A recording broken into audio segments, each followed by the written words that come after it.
Ladies and gentlemen, welcome to episode 176 of the Morning Skate. For those of you not familiar with my voice, I am Hank, the Flyers guy. Before we introduce our guest, I want to say hi to our fearless leader, Ked. How you doing, buddy? Living the dream. I think this is going to be a good podcast. I'm really excited about it. You haven't introduced who we have on yet, but before you do, I just want to say thank you for hopping on the first day of hockey season. I know that's hard for all of us, but I'm super pumped that you're here. That's what I got. That's my spiel. Dude, same as you. I am so thrilled to have our guest on. You most likely know him from his outstanding work on ESPN, where he's been since 1996. In addition to that, he's been calling the NCAA Frozen Four since 2013, the regional since 2008, and has built up the Bucci Overtime Challenge into a brand that basically every hockey fan knows. I think you know who I'm talking about at this point. From Pittsburgh, PA, Mr. John Buccigross. How you doing, man? Thanks for coming on. Hello, boys. Well, I mean, so let's just kind of get right into it. You told us kind of before we started recording here, what you've been up to since the NHL season ended. I know that college hockey's been kind of in full swing, but what you've been up to? Just doing sports centers, and you're right. The college hockey season has been underway for a while, but mainly, since of course we had the stoppage, and then the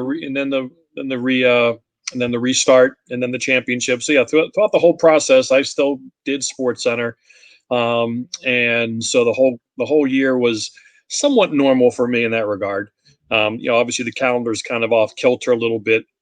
The rhythms of the season and when you have time off and you get geeked for the season to start, and the weather's a certain way when that happens. So everything's kind of off now with the start of a season after Christmas and the new year. But, we're pretty resilient species, so we can figure it out and we can still enjoy it. And glad it's back. Still weird without the fans. It won't be back until the fans are back. That's kind of how I look at it. And I know we're fans watching at home, and it's still fun to see an amazing Sidney Crosby goal on opening night, a goal like we've never seen before. And so, when we see that kind of skill, and it's awesome. So it's back and we'll enjoy it. But until the fans are back, to me, it's not really back all the way. Right. I couldn't agree with you more. I mean, the fans provide the atmosphere. It's nothing like a home goal, in a big time situation. The crowd goes nuts and, the adrenaline's pumping. I couldn't agree more with you there, man.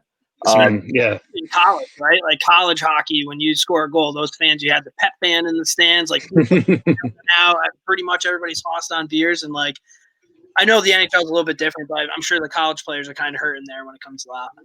Yeah, for sure, because it's they're smaller venues. Some of them are really small, so it's really loud and really you get that noise factor. But right, the band and the fans, and even the media can't even get to some of these hockey games. So although I've done 2 college games this year, one at Penn State and one at Ohio State, so I actually got to go to the rinks. That was kind of cool. I'm surprised we didn't do them off the TV like a lot of these games we've seen in all sports are being done off a monitor, where people the broadcaster watches the game on the TV and does the game. So I was grateful that we're actually able to go to Penn State and go to Ohio State. There were parents in Penn State. There were nobody in Ohio State. So but once the game's going and I'm doing the play-by-play, that's when it kind of felt normal, even when somebody scored, because I'm screaming and I'm yelling and I'm describing, and then the analyst comes in. So at that moment, it kind of felt normal. Watching at home, obviously, and waiting for the fans, it's not quite normal yet. Right, and that Penn State crowd, I mean, like the student section, they go berserk. I think it's one of the most unique crowds in hockey. What was the feel like? You've obviously seen a game from Penn State where there's full crowd and it's going nuts, and then you had to watch it without. It was that had to be a top 10 I'm missing the fans moment.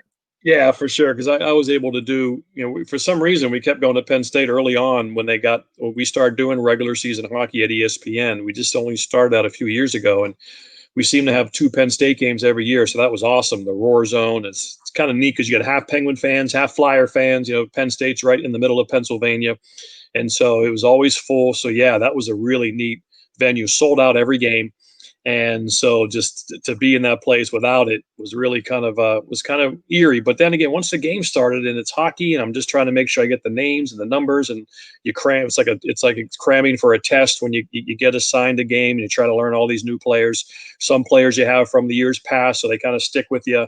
The seniors that you might have done a game 2-3 years ago. So I just really miss the fans, and right from the get go, to me, it just nothing's the same without them. I've always appreciated them and always knew how important they were. I think some of the players didn't really appreciate them as much as they probably should. Now they realize that the fans are everything. They generate all the income for these players. It's why they have a salary.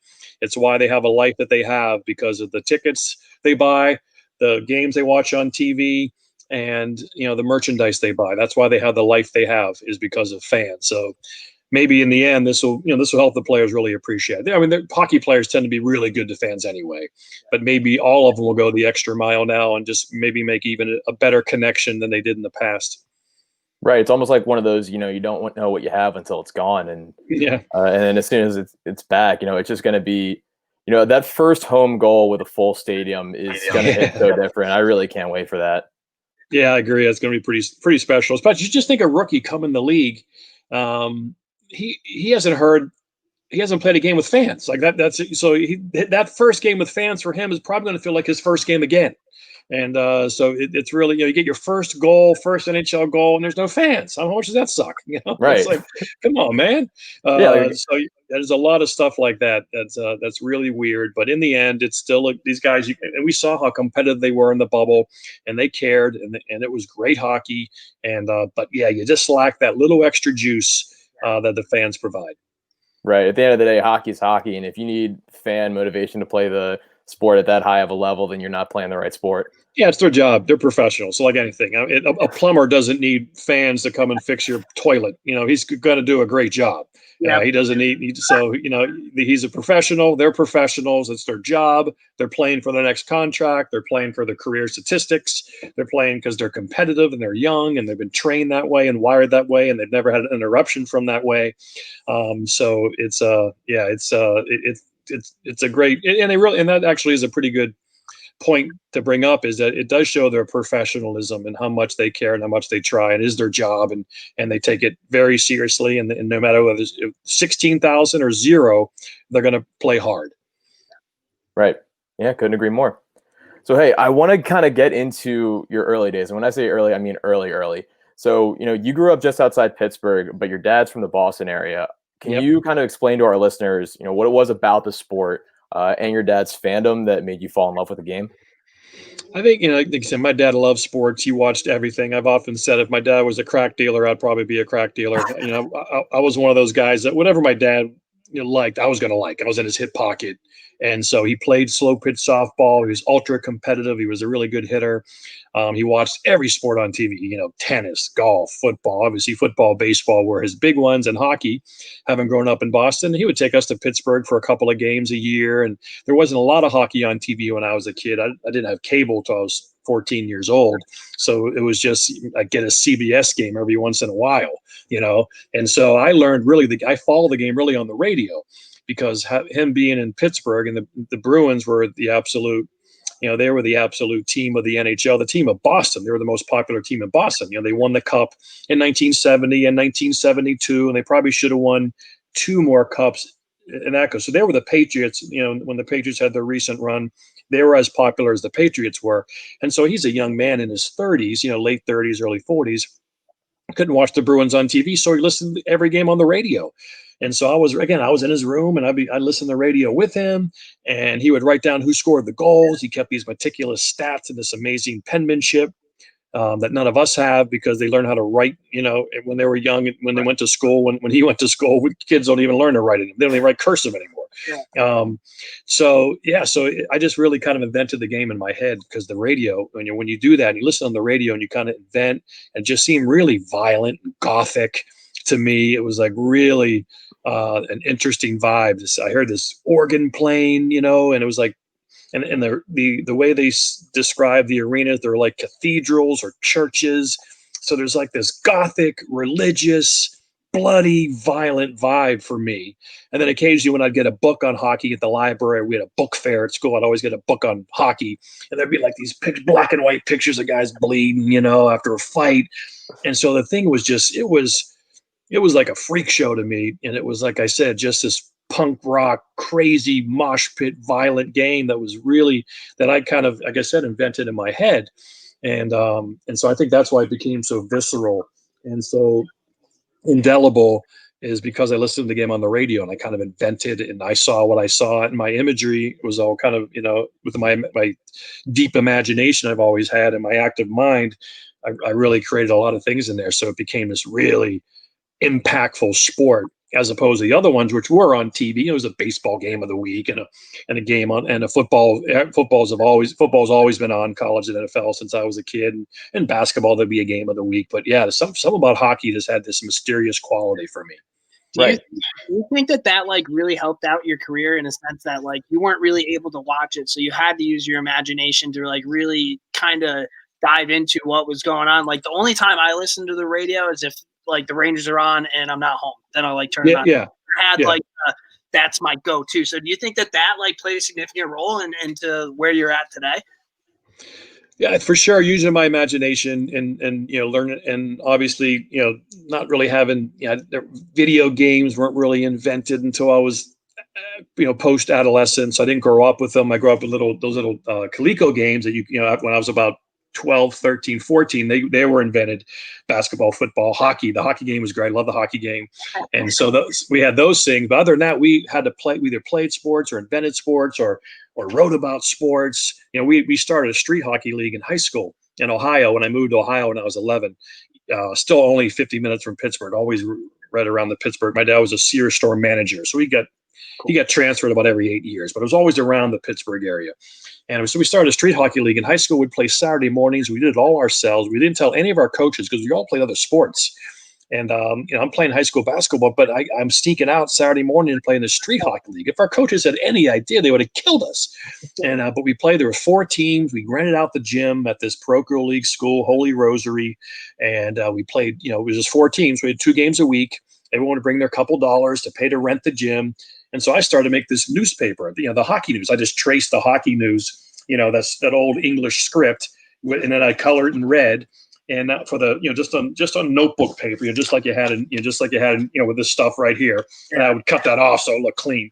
But I'd make the hockey news, make a cover, and then on the inside I would write articles. I'd write articles on teams and players. I'd have stats. I'd have standings, and I'd construct this all handwritten, like with a felt pen. Sharpies weren't quite invented yet. It was like a big felt pen, and I wrote articles and everything. And I would staple it, and I would bring it to school on Monday in high school. And I'd pass it, and people would read it. They'd sneak it in their books and read it during class. And when they were done, they'd find another hockey player, give it to him, and it would make its way all the way around the school. And then sometimes I'd bring a tape recorder in. We would broadcast it. So it's kind of like that Malcolm Gladwell thing, 10,000 hours. I was already doing training for my job, but I was just doing it because it was fun and I liked doing it. And I always enjoyed making a big thing out of things. Like when I went to play in college, we played intramural basketball. And, there was A League, B League, and C League with all the football players and wrestlers. And I would make rankings, kind of like the college hockey rankings I do on Twitter. And I would do rankings. I'd put them on the cafeteria door, and people couldn't. I just like to kind of make things important and make things big, just to enjoy life and make it more fun and organized and just just make it a big deal and fun and make it a big party. So yeah, I was always doing that as a kid, and that just kind of carried over into college. And then when I did campus TV and campus radio, and then when I looked for the first job, I just try to always bring that element of fun and creativity. And how can we make this bigger and interesting and fun? And that's always that started at a very young age. What are the chances you still have one of those? Oh, I do. I have them. Yeah, I don't have them here. I wish I would. I'll tweet a picture and kind of and tag you guys so you know what I mean. I think it's back home.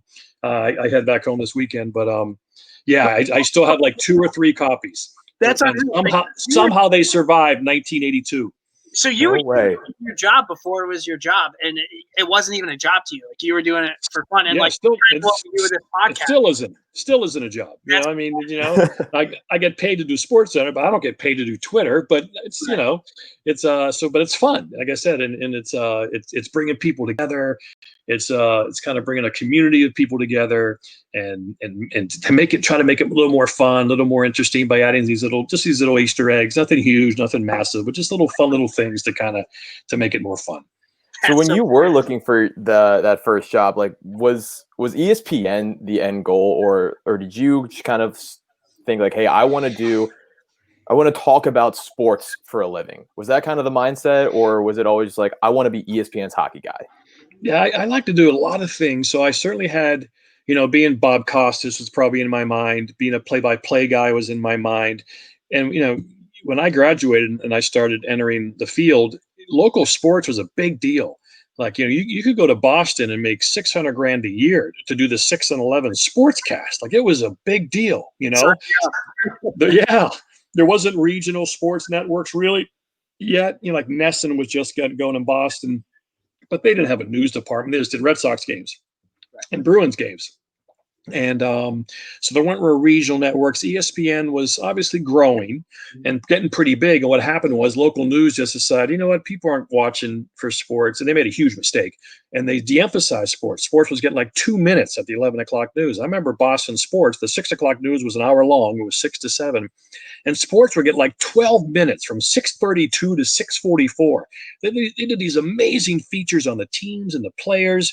And I watched that. So to me, if I could have ended up working in a city like Boston covering sports, local news, the way they did it, the reporters went to all the games. They traveled to the playoff games. They were there on opening day. If the team went to the Super Bowl, they went there. The college team went to the Final Four, they'd go there. It was a big deal. A lot of people watched, big budget, they paid them well, and they got to do all kinds of fun stuff. So it was like I probably had a number of things, but certainly ESPN came on the air when I was 13. I saw Chris Berman, the way he did Sports Center like no one else ever did it before. And so I said, man, that's what I want to do. That's kind of, it is certainly kind of an end game, but it seemed too big to me. It's like, I was like going on the moon, it's like, how am I going to land on the moon? I don't know how to get to the moon. And so ESPN was kind of the moon. I didn't know anybody in the business. I didn't have any contacts. I was just some dude from Pennsylvania and Ohio, and then moved to New England when my dad retired the same year I graduated, moved back to Boston. So I went with them because I knew my first job, it would take a while to find a job. When I did, it would be low paying. So I'd probably have to live at home for a little bit, which I did.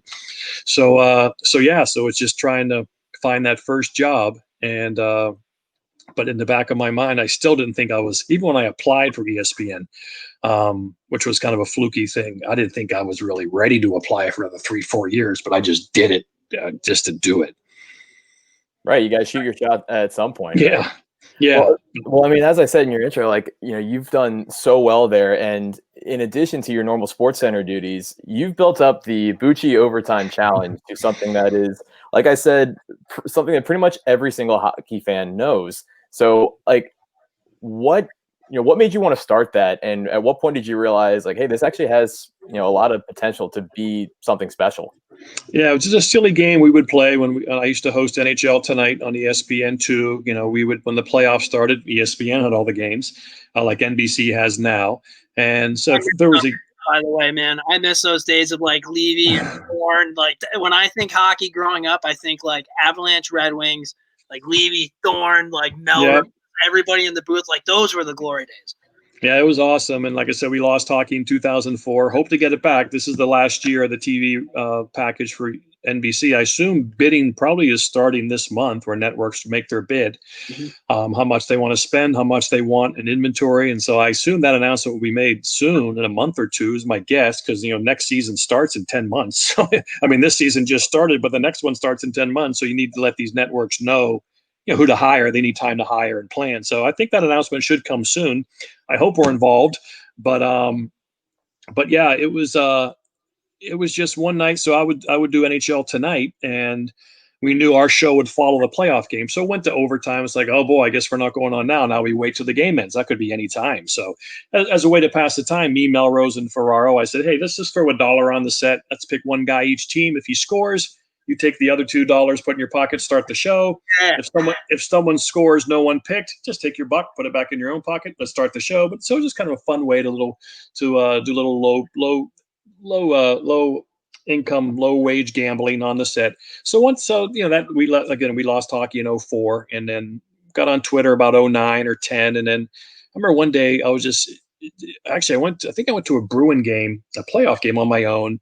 And then I either did it there or I did it in the car for another game and I said, and I remember that game kind of came back to me. I remember that game that we used to pick a guy. So I was okay. So I tweeted, and I've just on Twitter, hey, pick one guy each team, and I'll retweet. Retweet was big currency when Twitter first started. People thought that's how they got a voice, maybe got more followers. Yeah. So and I just put hashtag, Bucci overtime challenge, kind of clunky, kind of literal. I'm sure if I had a focus group, we would have come up with something shorter and more clever. But it's like, I think in the end, that's part of the appeal. It's just this stupid, clunky, literal Bucci overtime challenge. It'd be like on a TV show. If you picked a contest, that's what you would pick, But again, I think that's part of the appeal. So I did that, and I couldn't believe the response, especially like the second or third time. It's like, holy mackerel, there's a lot of people playing this. I just promised 10 retweets. So I kept growing with each playoff game. I said, what do you think? I kind of threw a line in the water. What do you think if I make t-shirts next year, and I'll like send like 10 t-shirts out instead of 10 retweets. And then I'll give you a chance where you can buy the t-shirts, and I'll give money to like hockey charities, and there seemed like to be enough of a response. I try to do the ratio or the forecast. Okay, if this many people said, yeah, I'd buy a t-shirt, then maybe it's times 10 or it's something like that. Like if a congressman gets 3 letters from his constituents, that's like a lot of letters, because usually nobody writes. But if he gets 6 or 7 on an issue, he probably thinks, I bet a lot of people feel that way. Yeah. So I took the gamble. I bought 1,000 t-shirts. I said, oh boy, I hope I sell these things. This is, but sure enough, they sold right out. And then I got black t-shirts, and they sold faster. So I started to learn black t-shirts sell better than white t-shirts. So I filed that away. Then I used to start adding hat, and then all these companies want to get involved, all these like apparel companies. And they're like, we want to be involved. We want to be involved. We want to be involved. I'm like, what does that mean? I'm just a broadcaster.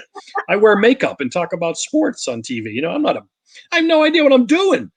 So finally, Bar Down Hockey contacted me, and same thing. We want to be involved. Like, I don't know what that means.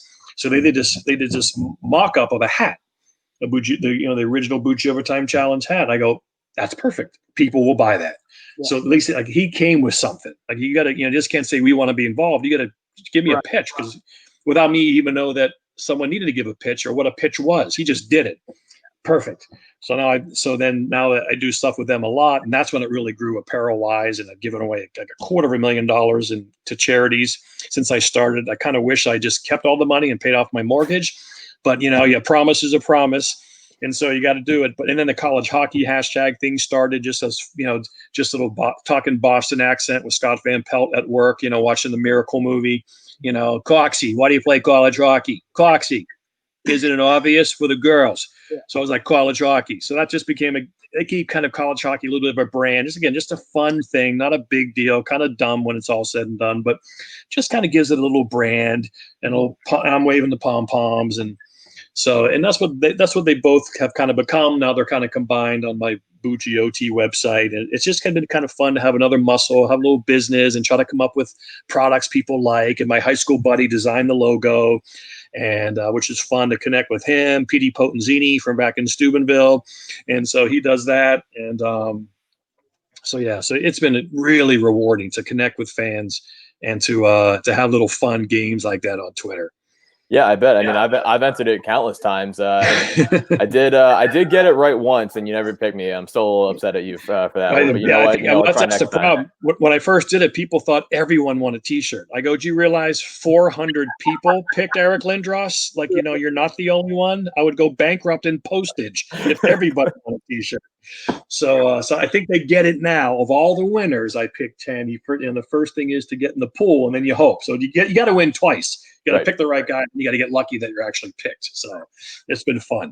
Yeah, one of the biggest reasons I always wanted to win is because I'm a big gear nerd, and I always wanted a brand new stick. Because you ended up partnering with Bauer, if the overtime winner had a Bauer stick, the winner would get a Bauer stick. I'm just kind of curious, real quick, like how'd that come up? Did Bauer reach out to you? They DM me and they go, "Hey, we want to be involved." I said, "Yeah." Again, just like I told you, what do you want to do? And they say, yeah, we want to give. If the guy wears a Bauer stick, we'll give him a Bauer stick. I go, cool. I go, you mail it. I'll just send you the address. I go to the post office enough every day, but if you take care of it and you want to mail it, and then we'll do it. And so, I've done that. I did it again this year. I think I've done it probably 3 or 4 times. And sometimes other products will come in, like this no sweat company where you put in your hat in case you sweat.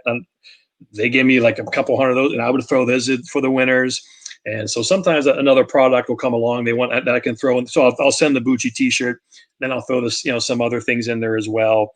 I think this year Bauer had a package besides the stick winner that they like masks and T-shirts and hats. And so they, when the pandemic hit, so anybody wants to be involved, they can be involved. I like making a give big, like giving away more prizes. It's a lot of work. I mean, it's tough, and the playoffs can get stressful, especially that first round. I think it was 2, 3, 4 years ago. It was just mayhem. One night there was like 3, 4 games in overtime. Here comes another one. Here comes another one, and the adrenaline starts flowing. It's fun, but then sometimes I get overwhelmed because I might be busy, then I have to work, and I come back, and now I'm like 5, 6 games behind. And people DM me their address. I got like 60 things to mail, And again, postage and I pay for all that.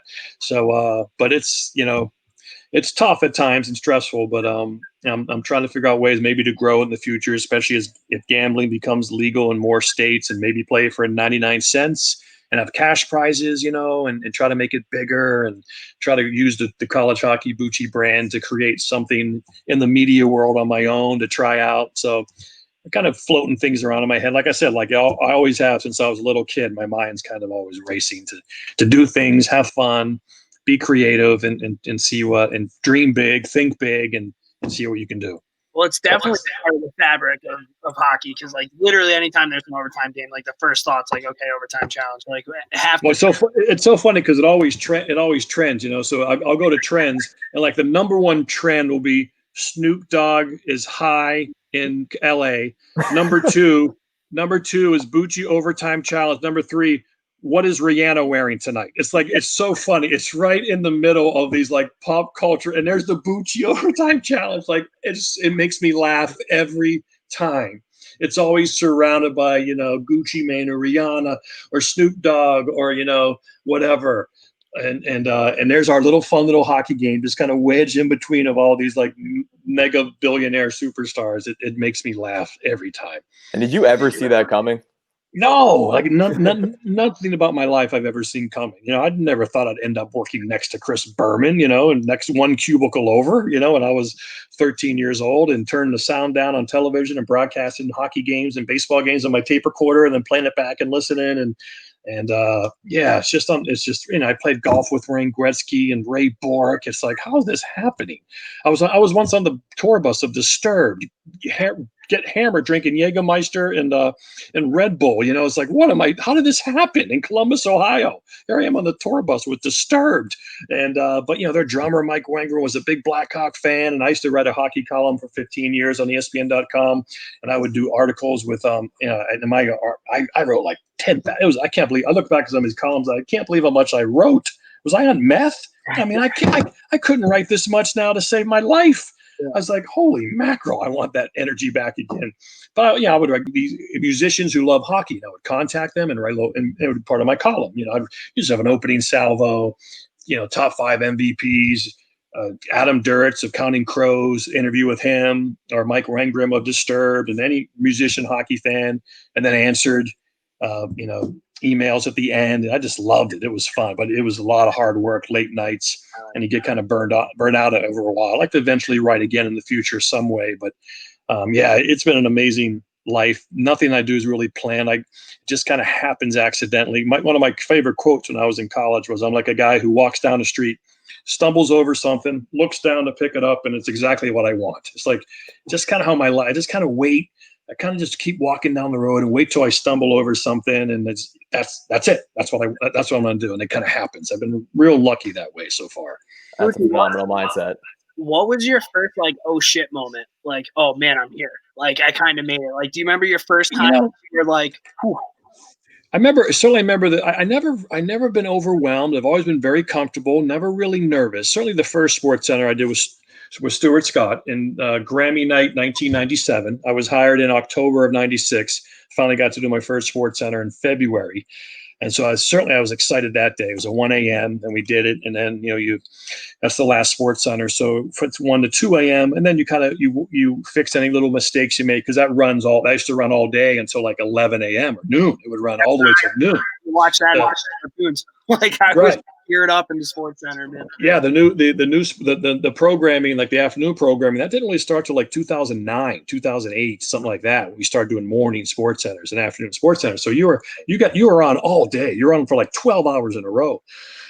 And so I remember being in the parking lot at ESPN afterward. Then we probably got done about 2:30 a.m. And by the time I get to my car, it's almost 3. And I can just remember just standing there, and I could have ran a marathon right then. Like the adrenaline was just obviously soaring after doing that. And then I get up the next day, and again, this is really, the internet's not really going yet. There is no email. There is nothing like that yet in 97. So I just got like 20 voicemail messages. That's when people would actually call you at work.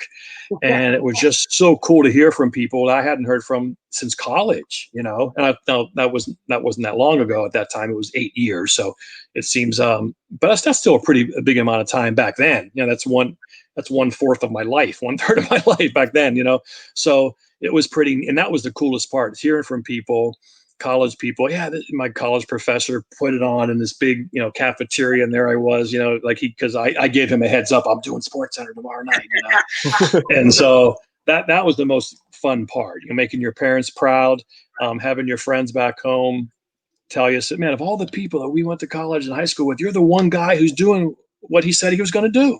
Right. I go, yeah, that didn't seem really that big a deal. It's like, it's the old Avett Brothers line in their song, decide what to be and go be it. That's what I did. I decided to, and somehow I ended up there. I didn't know what I was going to do. I didn't know what I was doing. I didn't know how to get there, really. I just kind of, figured it out, and just kind of got to get the first job, then try to get a little bit of a better job, and then try to get a little bit of a better job. And that's the way it was. But it's also great timing. The media world exploded in the mid 90s. Walt Disney bought ESPN, and the media, and then the internet came, and so it was just a mushroom cloud. I was the perfect age.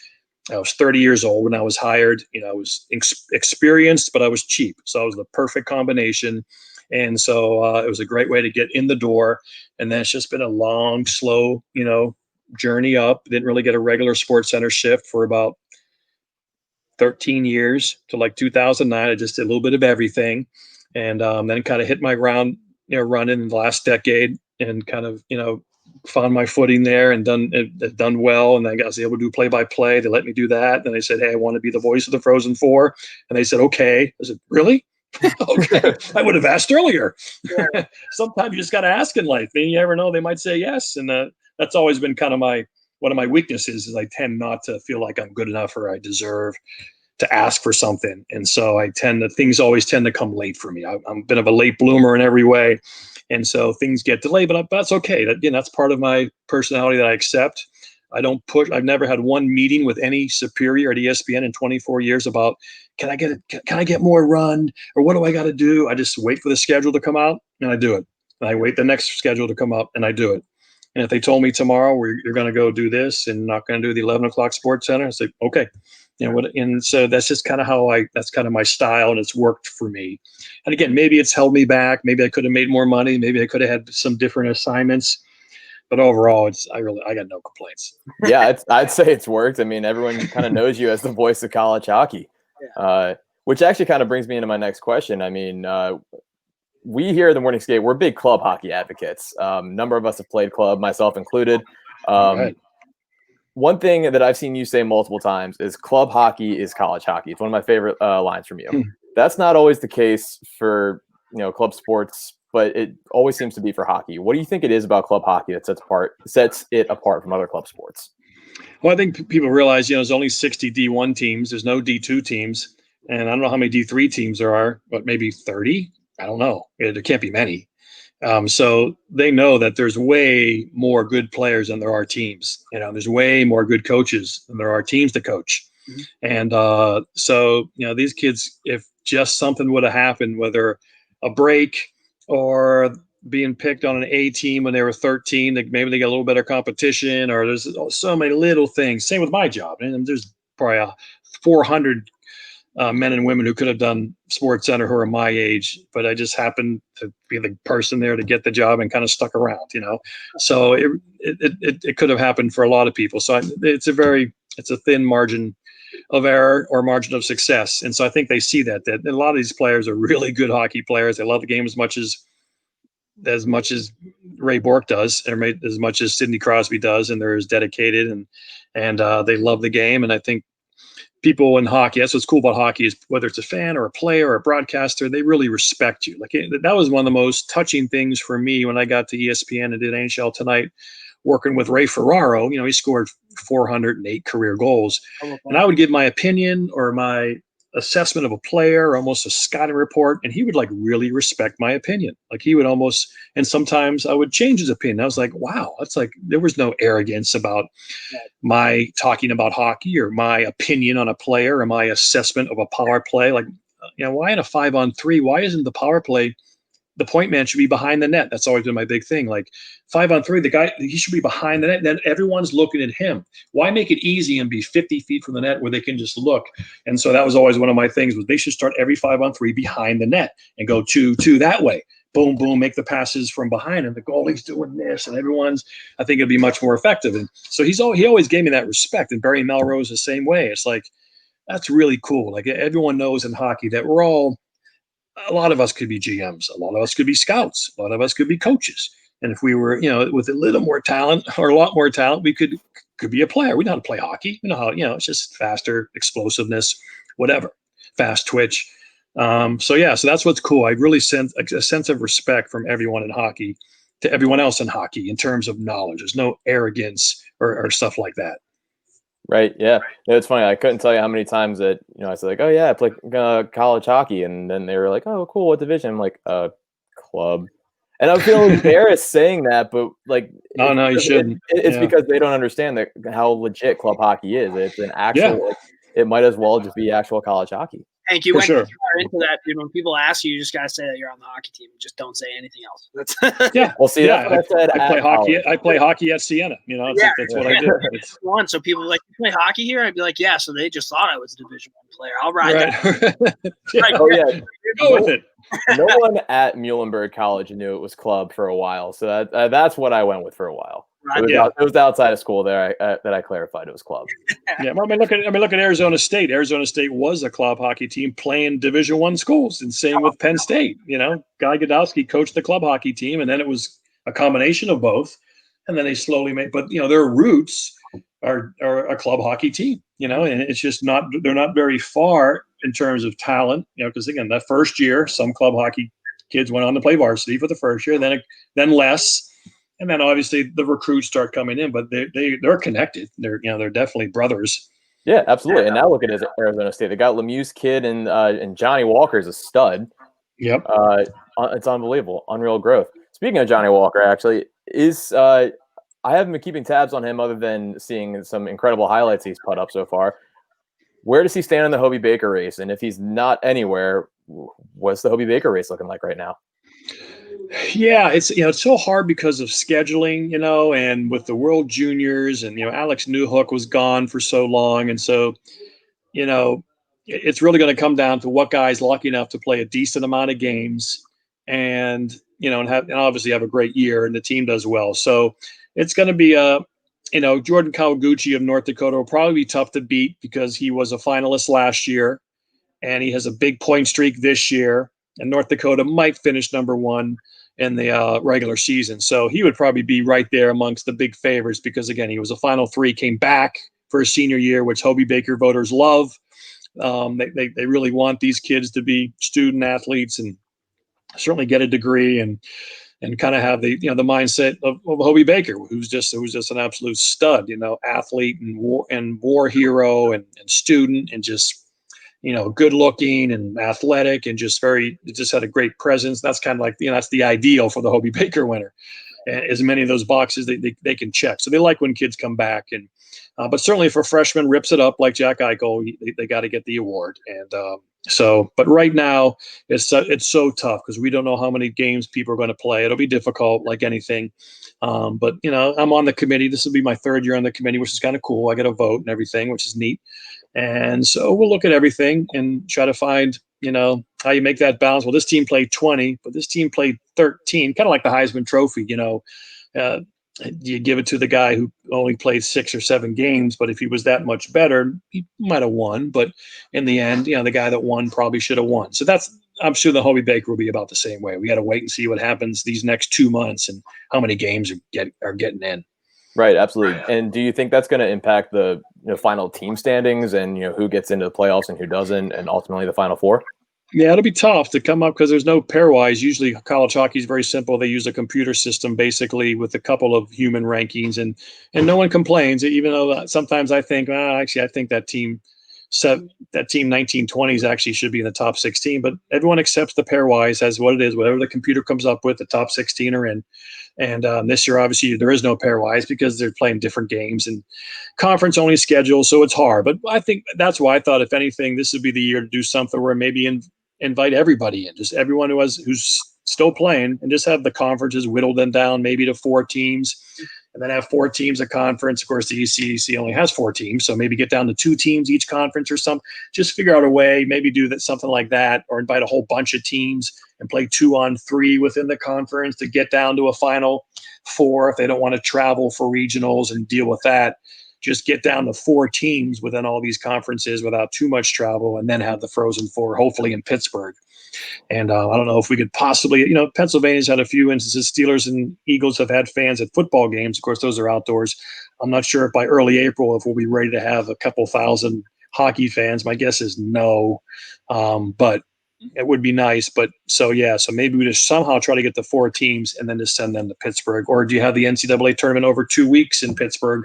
They could play at Robert Morris, have some sort of little bubble, and just do it 2 weekends in a row. Because then we get 16 teams, and then we get down to 4 in 3 days at 4 regionals, and then we take a week off because basketball plays, and then we play the Final Four. So you could maybe do it back-to-back in one place, and get down the 16 to the 4 and do it right there. So those 4 teams, that last team was there for, it's only 9 or 10 days, not a big deal. Kids are used to doing classwork on the laptops anyway now, all students. So that's not a big deal now going forward. So I wonder if they're going to think about doing something like that, just do a 10-day or 12-day bubble somewhere with the 16 teams and get down to a champion. Right, yeah. How are my boys up in Clarkson doing this year? Good. They're certainly, they've been ranked in my top 16 for most of the year. And again, so they're right there with Quinnipiac. And so they're certainly a team that will likely make the tournament. They built a real good program there. And a while, right? Because back in like the early 2000s, I'm pretty sure they were like not a perennial powerhouse, but definitely a team that you've known about. Kind of off a little bit, and then it seems like the last couple of years they've really kind of brought it back. No, for sure. And Chris Clark, the former NHL player, played for the Calgary Flames and had a good career, played in the 2004 Stanley Cup Finals. He grew up in Connecticut. He went to Clarkson. And so they had a good pass. Jerry York, his first job was at Clarkson, the all-time winningest coach at Boston College. He went Clarkson, Bowling Green to his alma mater at BC. When Mike Milbury accepted the BC job and then resigned that summer, saying that's not for me. And then that's how Jerry York got the job at Boston College. It's unbelievable. And so Clarkson, they're one of those, college hockey's been around a long time, and teams can take those ebbs and flows and come back. And again, and Clarkson's one of those teams that's definitely on the up right now. I love hearing that. I'm just waiting for the reincarnation of the Spink brothers to come back to Colgate, and so finally something good can happen in Hamilton. So I guess who would be your favorite for the championship? And then I guess if you had to pick one dark horse, who would you say? Well, it's kind of good. It's been a cool year for brands. Minnesota's good again. They've been number one for a few weeks. I had North Dakota in my poll as number 1. Everyone else still has Minnesota after their first loss. But I just think North Dakota, with their schedule, and now they're getting some of these kids back from World Juniors who are clearly NHL players. So I do a little bit of what you did and how I think you are, and if you played that team right now, would you win? So I do kind of a combination of, you got to play games, winning games is important. So I got North Dakota 1, but I've had Minnesota 1 for most of the year. Boston College is really good too, so it's good to see them back after having 2 down years. I think they have Boldy, right? Pretty sure Boldy's on Boston College. Boldy's, New Hook, who might be the best player in college hockey before he left for the bubble, and now he's nicked up a bit. But he had an unbelievable finish to last year, future Colorado Avalanche. I think he may play this year for them. I think he's that good. But Boldy's really, wow, what a junior he had. He was good before that. But Boston College, Minnesota, North Dakota, they're certainly the big 3 right now in college hockey. And I would think if I had to bet a paycheck, I would pick one of those three against the field to win it all. And dark horses, they come in. There's a few out there. Certainly the NCHC, where North Dakota is. Minnesota Duluth is obviously the dynasty of college hockey right now. You can't count them out.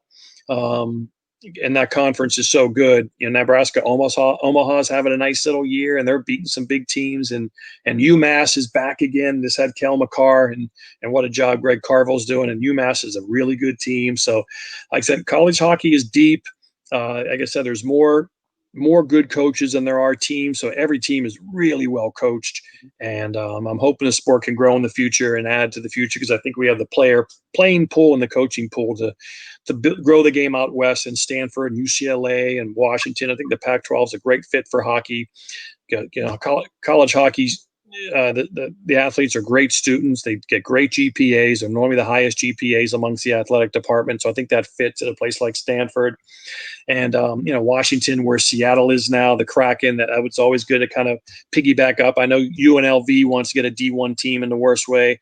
Now they see Vegas, the Golden Knights' success in hockey. So I'm hoping we can get more teams out west and form a Pac-12 to go with their TV network, which means more games on TV too.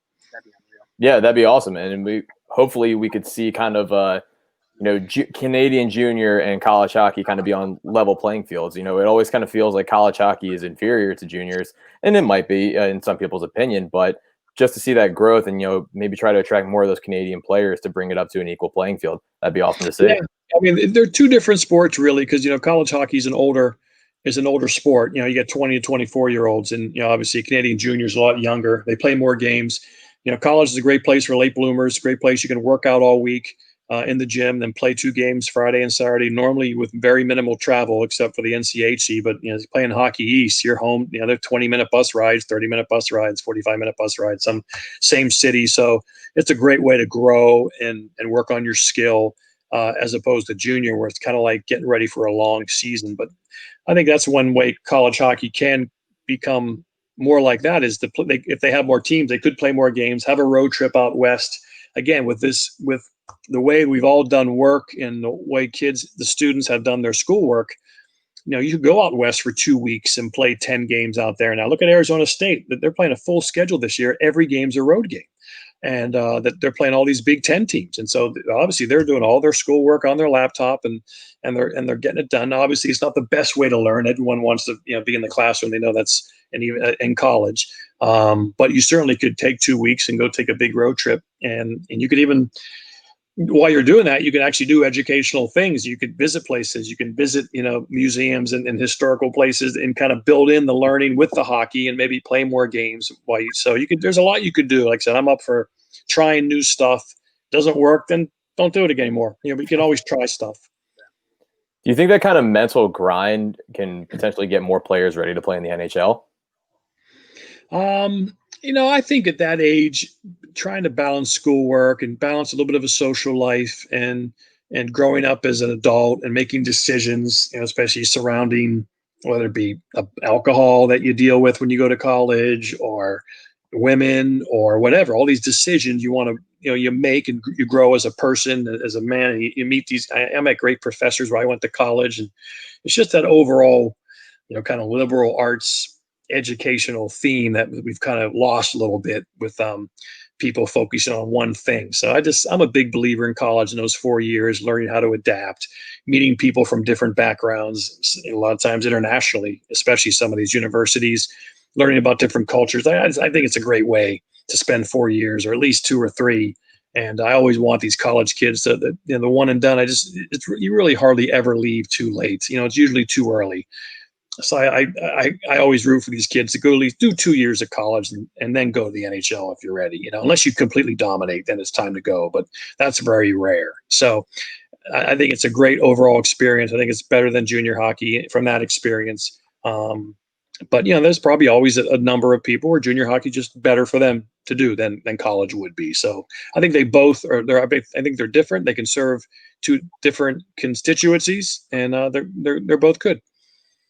Right. Yeah. No, I really like that mindset of like the one and done only if you dominate. And, you don't really see a whole lot of those, your Paul Correas, your Jack Eichels, who actually is kind of generating a little bit of like kind of like dark horse buzz for maybe the Art Ross, Hart Trophy. So I think it's a good time to kind of get into NHL talk.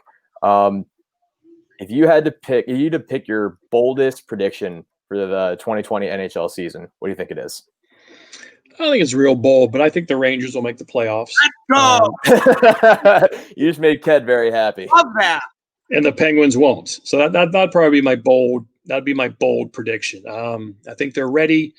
I think some of these young players haven't played for a long time now, like 7 to 9 months. And you're going to see a big jump in some of these 19, 20, 21-year-olds because they've been working out for 9 months. And it's not your norm. And sometimes you see a big jump anyway. I remember Eric Stahl from year 1 to year 2. It was like, whoa, he's like a man now. Yeah. And that was only after 4 or 5 months. So I really think you're going to see a big jump in some of these young guys. And yeah, it's going to be fun. But I just look at the roster for the Penguins. I just don't see that as a playoff team, especially in that division. And yeah, I just think Artemi Panarin is like one of the most underrated players in the league. I know people know he's great, but I think he's like really great. I think he's like top 5 to 7 NHL players. He makes everybody better. There's nothing he can't do. Yeah, 50-50 puck for a small guy. I take him over pretty much anybody in the league. It's amazing what that guy can do to get a puck. He just makes people look stupid. So yeah, I mean, Patrick Kane had his career year because he played with him. Certainly Patrick Kane helped him. He's an amazing player. But his best year was because he played with one of the closest players to his skill of his generation. Kane might want to certainly be one of the best of his generation. He might go down. In fact, I did a best USA born list of all time column for ESPN.com last year, and I had Patrick Kane number 1. And but like I said, Panarin was right there that year. He's unbelievable. Shoot from distance, pass, knows the game, competitive. And so yeah, I think the Rangers, they have a great organization, top to bottom, from president to GM to coach. And they're going with young guys. They know the young guys the way to go. They weren't sentimental when it came to Lundqvist. It's like, sorry, you're just not the guy. We have young goalies who we think are better. That's what it was. And he'll still get his number retired. He'll still be beloved, even if he went to play for another team like he was set to do. So if he comes back from his heart situation and plays, it'll be fine. He'll still be beloved. But maybe in the end, he might say, you know what? Maybe this was a blessing in disguise in terms of I'm going to retire as a Ranger, and I never put on another uniform. So who knows? Either way is fine. It doesn't matter if you go and play for a team. It doesn't affect your legacy with that team and that fan base. He'll still be one of the most popular Rangers of all time. Yeah, it's kind of like Ray Bork. He leaves the Bees, goes to college, wins the Cup. But I don't know about you, but when I think Ray Bork, I think Bruins like 10 times. So. It didn't affect his Boston opinion by fans. Maybe as a random person, but yeah, it didn't affect it really one bit, especially when he came back and lives in Boston. Like I'm sure Lundqvist will live in New York City for much of his life, rest of his life. So you actually mentioned that you wrote the USA article. I kind of want to get into an article that you wrote one time that I thought that you were just batshit crazy. You were the first one to come out that said Ovechkin has a chance of breaking point record. I remember we talked about it on the podcast. I'm like, I think Buccigross might have lost it. Like, there's no way that this is going to happen. I still don't know if it's going to happen, but the fact that it's even a conversation is insane. So, like, what was going on back then? Like, why did you think that this was going to happen? Where are you on that now? And like, are you just like, I told you so? Because if that's how I would. Because it's insane. I've built my whole career around it now. My whole legacy of my career depends on him doing this. He came to ESPN to do one of those "This Is Sports Center" commercial. It was that Russian spy one, which was phenomenal, with him and Varlamov. And so I was able to talk to him because I had my hockey call. I wasn't in the commercial, but I was able to sneak my way in and get a tape recorder and ask him a few questions. And that's the first time I know he was asked, because that's when I wrote. He was 24 years old when I wrote that column. And I'm sure I'm the first person ever to ask him the question. I said, do you think you have, I think with this way the start you're at historically, and then I went the rest of his career by age, and like what, I went by goals per game, and then I went by as he aged. Okay. When Brett Hull was 36, he had a 42 goal season, so he could do that. Phil Esposito had one more good season when he was 37.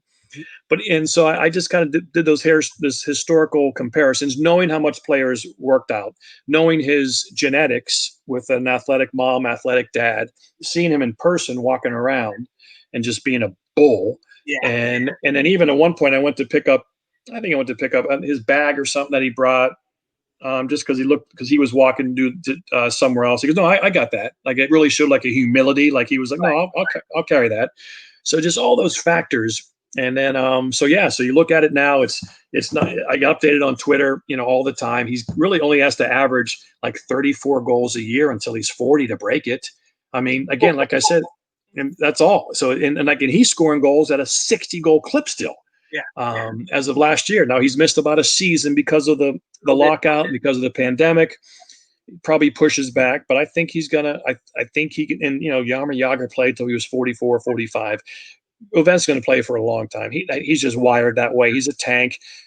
Slap shots don't age. Slap shots stay hard for a long time. You don't lose your slap shot. Obviously, you lose your mobility, but he can score in a stationary position like Brett Hull did, when he was late in his career. So, yeah, I just think it's a no doubter. I think it's more of a doubt. I think he's more likely to score 900, to score 1,000 goals than not break Gretzky's record. That's what I think. So I'll never forget that, man. I'll never forget Reman. I hope he's doing okay because there's not a chance. And then fast forward a couple more years, and it's like, holy shit, dude! Like, I never backed down from it too. I never said. No, I never doubted. And he's like LeBron. Like he's like LeBron. He doesn't get hurt too. LeBron's going to break Kareem Abdul-Jabbar's all-time scoring record. In fact, they're going to do it kind of close. LeBron will do it first, but I think I have Ovechkin doing it in what was it, 2026. Yeah, LeBron will definitely do it before him. But yeah, my career is based around that right now. And I'm sure I had backlash on that when it first came out. People are like, no way, what are you talking about? And now it's kind of like, what were you guys saying? Like, I don't know if you're a grudge guy, but like I would totally go back to the tweets back then and just start retweeting everybody. I guess I'm a soft grudge guy.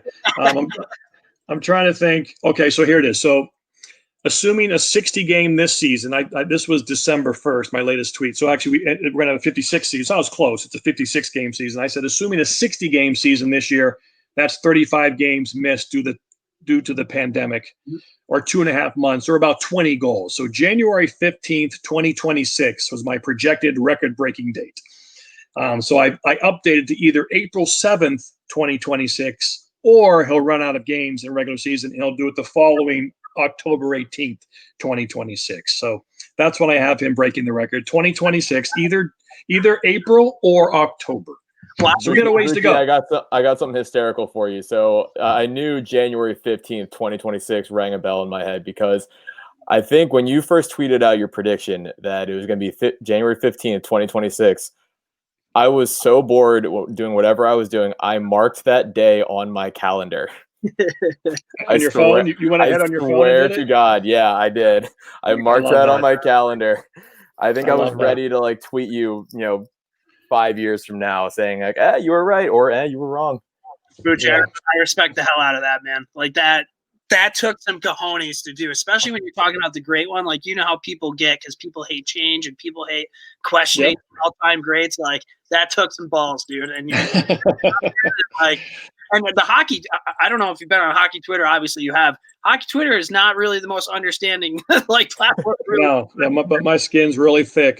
Yeah. Working at ESPN for 24 years, there's nothing anyone can say that can offend me or rattle me in any way. So that's the good part about being there for a long time. Unreal. Yeah, our co-host Hal, he's like, you better bring that up because we definitely talked about it and we owe this man an apology. So no, wait, it's not done. It's 6 more years. Anything could happen. So but I even because I thought it was so like I didn't think there'd even be a sniff, and now like you look at it, you're right. There's almost a better chance that he breaks 1,000 than he doesn't break the. It's insane. It's insane. Yeah, it is really cool stuff. Well, when you play the game the way he does, I mean, I distinctly remember watching a 2-minute power play a couple of years ago where Ovi didn't really go anywhere other than between the dot and just on the onside side of the blue line. And that was basically the only distance that he went. He was out there the whole 2 minutes. He never went to the bench. It was that very short little gap. Well, I've often tweeted out that when he's standing there waiting for the one-timer, he even stands stiff-legged. He's just I call it it's Ovi waiting for a bus pose on the power play. He's just waiting for a bus, and then he fires, like you said. Then he waits for the bus again. So yeah, he's not exerting a lot on the power play. So that's why he can stay out for 2 minutes, because he's just not, but he goes hard, even strength, and we know he's taken the body for much of his career, and he can deliver a revenge check as well as anybody of his generation, and he can score from distance, and now he'll learn to get closer to the net as he loses a step, which he's starting to lose, obviously the full-fledged speed. But he runs on adrenaline. He's obviously hungry. Is huge, immense, obviously Russian pride, and that's a record that he'll want to get. I think he'll grip it a bit as he gets close. He will. We saw him grip a bit trying to get to 700, and so it'll be a big deal. It'll be the biggest story, one of the biggest stories in hockey history, like you said, because Gretzky will still be a pretty young person. He'll still be in his 60s, so he'll be young, and he's such a gigantic figure and a graceful figure. So it'll be a neat chase. It'll be really fun for the sport. It'll be one of the biggest record-breaking chases in any sport. Really, it might be the biggest one this decade. If you really look at record-breaking moments, it'll probably be in any sport. Because like when LeBron, basketball is different. When he scores the bucket that breaks DeBar's record, it just won't be a big deal. It's just not in basketball because there's a million points that are scored. And the home run thing, because no one believes any home run isn't steroid induced now, even with drug testing, they don't believe it. So this goal is going to be, like I said, I think it'll be the big. In football, people don't care about records, which is actually a strength of football. They just care about the games. Like no one knows who has the most touchdown passes or even the rushing yards. You got to stop and think about it. Is that Emmitt Smith or Walter? I don't know. Yeah. So I think, like I said, this is going to be only Jack Nicklaus breaking, or Tiger Woods bracing Jack Nicklaus, I think, will be the only other sport record that will be bigger than Ovechkin if he's able in that week and month leading up to it. And I hope it's a game of the week on ESPN. And I hope I get to call it. So that would be poetic justice if I get to call the record-breaking goal. And you kind of touched on it too. Like I personally, it kind of happened to a better guy, man. Like you look at Ovechkin and just the way he's played the game, he plays it the right way. If he goes over the line, he backs it up. And then I don't know in the 30 years of my life if I've ever seen somebody want the puck and want to score a goal as much as that guy. Like, I don't know how old he is right now, but every goal he scores, he still acts like it's the first goal he ever scored in the NHL. And there's that passion that, like, I feed off that. Like, that's why kids watch the game, to see a grown-ass man jump up and down, ripping clappers at the top of the circle that the other team know is coming, but still can't stop it. It's insane. Yeah, he just turned 35, and actually, I wrote about this about my son. I wrote about my part of my hockey column. I wrote from 01 till about 2017. I'd write about my son, coaching him, building a backyard rink, Jack, and I always said Jack has that Alexander Ovechkin quality, which always made me proud as a dad. Is he got more excited when someone else scored than when he scored. Like, I love Ovechkin. When someone else scores, he's so happy for that. So happy. He goes right over and he hugs him. And that's what my son always did that. It wasn't like, I wish I would have scored that goal. And like, because that's probably how I would have been when I was young. I would have been more like that. But my son Jack was always so happy when someone on his team scored. And that's what I love about Ovechkin. He was always. And we've seen superstars and many other in sports, other sports and hockey that they're not like that. There's like a little jealousy. He's no jealousy. He's winning that cup. We saw how much that meant to him, how much inside it meant to him.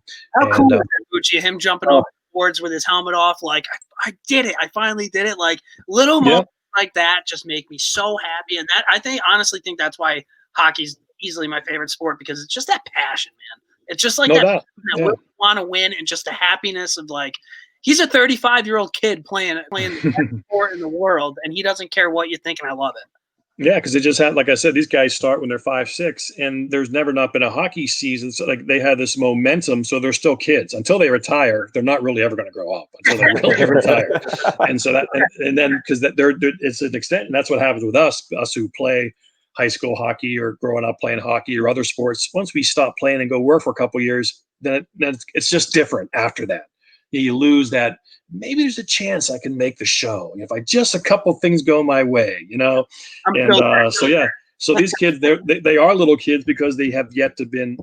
That's their only life they know. So, yeah, it's going to be fun to watch. It'll be fun to see how he comes back and see if he hits the ground running again like he did last year. And it'll be fun. Yeah, he's an interesting character, and the cup did not mean that much to non-Canadian players. 20 20 years ago. It didn't mean that much.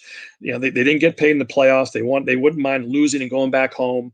But now you see the Stanley Cup has become the number one trophy in all of hockey. Again, it wasn't that way before. Winning a world championship, maybe an Olympic medal, and it's still big to win a medal and a world championship and a world. But there's nothing like this. It has elevated above every other hockey trophy on planet Earth. That wasn't the case 20 years ago. And because you mentioned Ovechkin's reaction is what helps sell the trophy and give the trophy status. And it gives the league status. And the league's doing great. We're expanding. Seattle's coming next year. Obviously, this pandemic has kind of put every sport in the mud a little bit, but hopefully they can survive. And we can get past this, and the arenas will be full again, and the league will be back with a full cash register, because it's a great game, and it should only continue to grow. I think it'll be really interesting to see what his reaction is when I'm going to say when he breaks it. Is it going to be a typical Ovi where he loses his mind jumping into the board celebrating, or is he just going to become so overwhelmed with emotions that he just kind of stands there and just goes like, yes, puts his hands in the air, I did it. That's a good point. Yeah, it could depend on what kind of goal it is. He'll be 40 or 41 by my projection when it happens. So he'll have, his son will probably remember it. I think his son's maybe 2 now. So that puts his son at around, 8. So he'd remember that moment, which would mean a lot to Ovechkin. They'll probably have him skate out in full uniform with Ovi in the back. They'll probably have him set to go in the tunnel. Get out there. They'll get him dressed every game until he breaks the record. I've been getting dressed for 10 games in a row. Dad's in a slump. But so I think that part of family, and especially if his mom and dad are there, and his son, he might have even another. Maybe have 2 more kids. Who knows? He might have a 4-year-old and a 2-year-old, and so it could be. And where it is, and if he's still on the Capitals, you never know. I think he will be. I think he'll want to finish everything there. But he does have a contract coming up. He's representing himself. You never know. Some crazy owner in LA or Vegas might want him in their show and give him an outrageous salary that the Capitals. I can't imagine it happening, but I hope it doesn't. But yeah, that reaction will be interesting to see what kind it is. I just really hope it's not like a shot goes off his ass or something. Yeah. That would be a big one. Anticlimactic. Yeah. A one-time power play goal would be the best for sure. It has to be. Absolutely poetic. And you mentioned Ovechkin's son. If I'm the Rangers, I'm just going to pick him next year. Might as well get that out of the way right now. Get it? Yeah. Get it. I think we kind of covered the NHL. You gave us about the New York Rangers having a big year, Pittsburgh maybe falling off. We talked Ovechkin. I have just a couple random questions. Sure. That's cool. What's your favorite rink to broadcast at? Penn State's right up there. You're right at center ice. You're only 20 rows up. You can see players' names and numbers on the uniforms clear as a bell, which helps. Yeah. Some of these you're way up high. Yost at Michigan's an awesome place to do a game. I really enjoyed that. And I got to do the World Cup of Hockey. I was surprised ESPN let me call World Cup of Hockey games. I was pleasantly surprised. But going to Toronto and being in that city and that arena and that whole vibe, and calling the Nathan McKinnon overtime goal against Sweden, which I hear on Twitter every now and then. I get a big kick out of that. I'm like a little kid when I hear that. And I was kind of happy with my call. I'm not always happy. I'm kind of a perfectionist and very critical, self-critical, but I was like, I got that one pretty good. That's a neat call. So I was so happy that, and like I said, my dream and goal is to do NHL games, preferably for ESPN. And so I'm hoping that's how I kind of finish up my career, like these next 7 to 8, 9 years or so that I want to kind of finish up. I'm in the back 9 here. I'm in the third period. I'd love to finish it just doing a bunch of great hockey stuff, playoff games and record-breaking games, and going to all the arenas. And that would, so I'm hopeful that'll happen. If it doesn't, that's cool. I'm not worried over it or anxious over it, but I hope that happens. I hope it happens too. You clearly have the following, the passion, and the desire to do it. So I'll be rooting for you. Thank you. Really random. I think Hank has one random question. I just want to ask this one before. I'm kind of putting you on the spot. Let's say hypothetically you have a chance to host your own music festival, and you can pick 5 bands or artists, dead or alive, to play your festival. I love asking this question because I think you can learn a lot about somebody. Who are you picking? Wow, that's an amazing one. 5, huh? Whew. Okay, I'd want to start off with a lot of energy, and someone to come right out of the gate with with a bunch of energy, and probably all these people, what I would say, parenthetically, in their prime. That's when you want this, where these people would be in their prime. I'll tell you what, I would come out with Guns N' Roses first. Okay. Just again, I wouldn't even consider myself a giant Guns N' Roses fan, but I lived, I'm roughly the age of the band. I think we're about the same age when they hit it big, and people don't understand what it was like when they came on the scene. And Axl Rose starting off a festival, that's a pretty good way to go. Would be Guns N' Roses. So then number 2, I would probably I'd go the Beatles too. Okay. Because by then we got the noise out of the way. We have, we got lots of energy. We're fired up. Then the Beatles going to come out and just do like big hits of theirs, like sing along hits. Everyone's ready to go, and just kind of their rocky hits too. Maybe a lot of John Lennon songs, and just keep it going. Everybody's along, dude. The atmosphere is pretty good, right? We went from a high, now everybody's kind of rocking together. I'm into that. That's a pretty good number 2 to fire in there. In the 3 hole. Boy, you can go anywhere in the 3 hole. Where would you go in the 3 hole? I'm trying to think of almost like a different genre here to take it somewhere else. I would. Let's see. Because I want to finish with U2 at 5, because that's kind of like my guys, my band.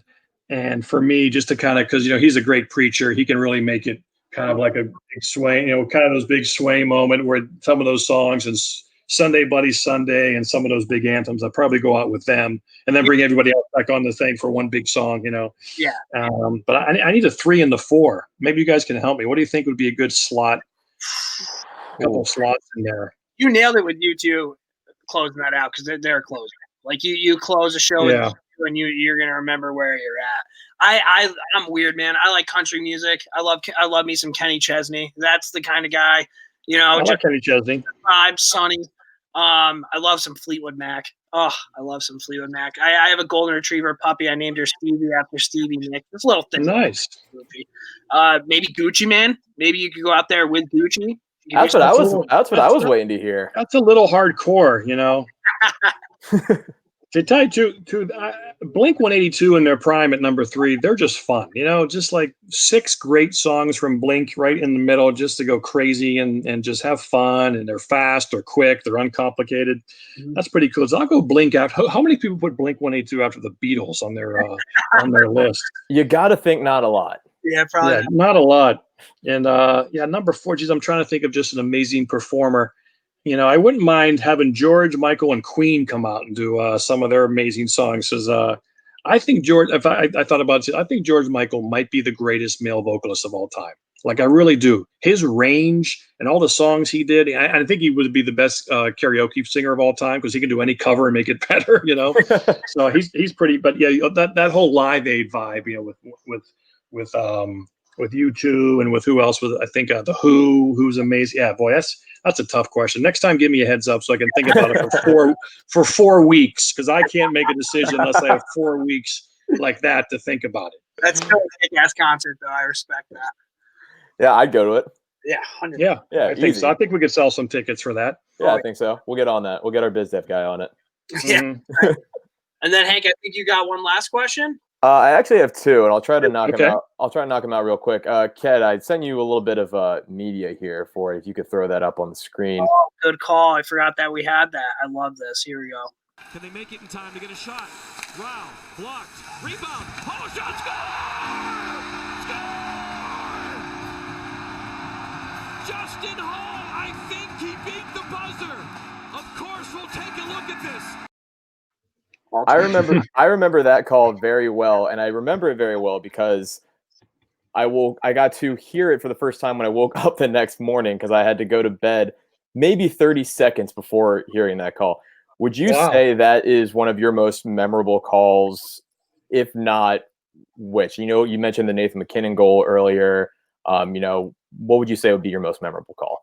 Yeah, I think the Nathan McKinnon was my favorite, because it was so crazy, and I really liked how I made the eventual call. That I was happy with that. I was proud of myself on that one, because I kind of sensed it could happen when the faceoff was in the other end. Like right away, I thought first you're thinking about the team, with the face off in their own end that, they're going to score. But then when they came out of the zone, I'm like, there's time. And so I was anticipating the whole way. And then I'm glad that when he scored, I was pretty sure he beat the clock. Like I wasn't, we'll have to wait and see. I was like, I think he did it, because I didn't want to go all the way, because you want to sell the goal call as best you can in case it counts, right? Because you don't want like a Super Bowl winning call. Here comes James White. Is he in? We'll have to wait for the review. Well, they're not going to play that 20 years from now. So just go with it. Just say, they win. If they don't, okay, they change it. But at least have that moment. Right. So I would tell that to all young broadcasters, any sport, just broadcast it like it's definitely the game-winning score, just in case it is, because they'll play that the rest of your life. But if you get too, journalistic and say, well, we'll have to wait and see, or no, I don't know, just go with it. But yeah, I really thought I could see it happening. I could see it developing. I could see the possibility. And I picked up the guy. I got the goal scorer, and I thought it counted. So yeah, I was pretty happy with that one, and I hope there's more to come for sure. Bucci, you nailed it when you were talking about like reading the play. You're a hockey player, but you're not on the ice, right? Like you're finding those open lanes, right? Like you're finding the people that are finding the soft areas of the ice. Yeah. And I never really thought of that until right now. But like you really have to understand what's going on. The fact that you saw that play develop, I mean, that's way different than somebody who's just calling who has the puck.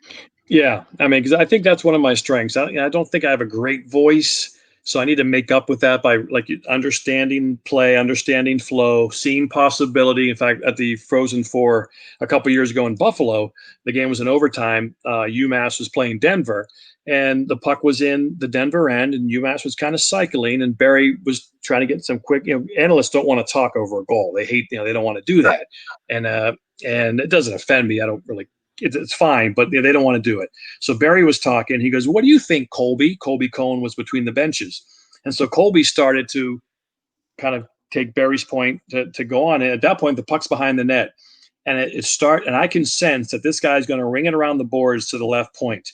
So as he starts to do that, I say, watch out, as Colby's talking. And that was my cue to Colby to say, stop talking now. Yeah. I think there could be a goal. And Colby, to his credit, stopped.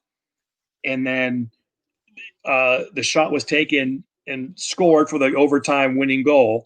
And I kept saying, watch out, watch out, UMass wins. And so I was really happy with that call, because I almost was like the producer or director saying, okay, Colby, I think there could be a goal here. I see space anyway for a chance. And he stopped just in time and ended up being kind of a neat, cool little inside the beltway. We knew what was going on, and I think eventually the viewer kind of gets it too. But then it's fun, and they actually scored, and it was a good finish, and so I was really I was happy with that one too. That's cool. That's awesome. Well, Bucci, this has been great, and I'll try to keep this last one really quick. My buddies would kill me if I didn't ask you this question. The date is November 4th, 2016. Ket, I sent you this picture. If you have it, go ahead and bring it up. If not, I got it on my phone. You decide to wear the jersey of a club hockey team from Allentown, Pennsylvania, called the Muhlenberg Mules. And you sent, let's see, there were 5 of us in the apartment at the time. 5 of us going absolutely nuts. What made you want to start wearing club hockey jerseys on SportsCenter to talk about hockey? Because I will remember that moment. Yes, there it is, right there. I will remember that moment till the day I die. I can't imagine. I went to Heidelberg College, almost Muhlenberg, but Heidelberg College in Tiffin, Ohio. And if I had seen someone wear a Heidelberg jersey on SportsCenter back then, I was like, what is this happening? But yeah, what happened was guys from Maryland sent me a club hockey jersey. I'm not sure why. It was like a crazy when Maryland had those crazy football uniforms. And I was like, yeah, you can send me one. Or I don't know why it even came, but then Scott Van Pelt would have me on his show to do hockey highlights. Like, here's 2 minutes of hockey highlights with Bucci. I would go crazy and nuts. I would just do SportsCenter, but they would, hey, can you stick around and come in the next segment and do some? Yeah, I'll do.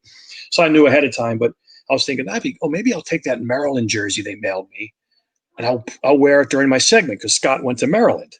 So just I said that'd be perfect, because it's kind of a different show, a little more loose. And I said, yeah. So I put it on. I go out there, I do it. And then and I tweeted and everything, me and Scott and talking. I have that somewhere in my phone too. And all of a sudden I get all these DMs. Hey, we're the University of Delaware. Hey, we're Clemson. Hey, we're Oklahoma. If we sent us your jersey, would you wear it? I go, sure. Yeah, I guess so. Whatever. So that's how it started, just because I wore that jersey on Scott's show once. And so every time he would have me on, it was not a lot. I got more jerseys and appearances. I would wear a different jersey in the Seton Hall or Clemson. People know Clemson had a hockey team, or Alabama, Oklahoma with a covered wagons, unbelievably good. And then I started hosting, luckily, ESPN Plus, our streaming service at ESPN, the Netflix for sports. They have in the Crease show, a nightly highlight show. They show every highlights of every game on ESPN Plus at the end of the night. And so I started hosting a lot of those. So that gave me another chance to wear jerseys. I wear college jerseys when I do that too. So at least I have more outlets to wear it. Like I said, if I ever get my own podcast in the future, like you big shots, I'll probably just wear different college hockey, because I literally have about 200. They're taking over my house. So I'm hoping I'll be able to use, although I also have, again, my crazy mind, I'm thinking this is a sign from God to open up a hockey bar called Sweaters. And I'll put all the sweaters. How about that? It's a great name for a bar, isn't it? Sweaters. That's phenomenal. I'm going down to Sweaters, and all the sweaters will be on the wall. And if you want to come in, I'll probably get you want to buy, I'll frame them all. You want to buy a Clemson sweater? You go to Clemson, like $200 or something, and it'll go to a local charity, sweaters for kids or sweaters for learn to skate. You get all pay for people's learn to skate. But so I'm thinking maybe that's a sign. And someday I'll have a hockey bar either in Naples, Florida, or Cape Cod. You guys can come out, and we'll have a hockey net inside a cage with targets. And if you hit 4 targets in a row, you get a free dinner, or a free beer, or free shots, or whatever. So I love that. Well, it looks like I'm paying for everything at your bar then. That's awesome, man. Well, that's awesome. You make a lot of people's nights when you do that. I want you to know that was because none of us knew who sent that one when we saw you wearing ours. So that was a phenomenal memory, and cool. Like I said, had to bring that up. Really appreciate you doing that. No, that's awesome. That's a great story. Thanks for sharing it. Absolutely. Well, this has been great, Bucci. Again, we can't thank you enough for coming on. Hopefully we get this out pretty soon. Sure. This has been great. Kat, you got anything else? Thanks for coming on, but more importantly, man, thanks for growing the game in the United States. Yes. I bleed red, white, and blue, man. I love this country. But I'm so jealous of the fact that Canada just eats, sleeps, and breeds hockey. I really was here, and I mean you do too, man. And little shit like that goes a long way for me. I know that the United States isn't really known for hockey, but you really push that for us. And just keep up the good work, man. And I cannot wait to watch you announce some NHL games on ESPN. Hopefully, thanks for doing this. Well, thanks for doing this, you guys. It's a great looking. Thanks to all the extra little Bucci logos and the crawl. It's really those are whatever you do in life. Those little touches matter, and pay attention to the small things and the small details, and take care of those. And the big things will take care of themselves. So I had a lot of fun doing this, and thanks for the extra fun. Awesome, man. Absolutely, it was great having you. Awesome. All right, take care, Bucci. See you, boys. Thanks so much. Yep. Thank you. Yep. Bye.